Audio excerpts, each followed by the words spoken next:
হ্যাঁ, এই যে দর্শক বন্ধু, এই যে ঋদ্ধিমানের হাতে যে ফলটি দেখতে পাচ্ছেন, হ্যাঁ, এই ফলটি কুজো ফল বলে।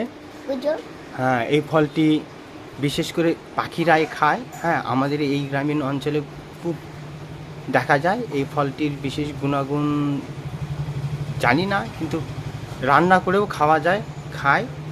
এই ফলটি বিশেষত গ্রাম বাংলায় পাখিরাই খেয়ে থাকে। এটি একটি মিষ্টি জাতীয় ফল।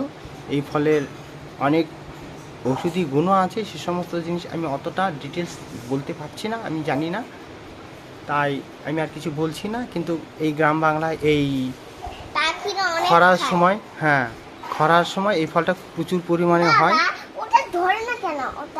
আমাদের বাড়িতেও একটি গাছ আছে, সেই গাছটিতে এখনো ধরেনি আর কি।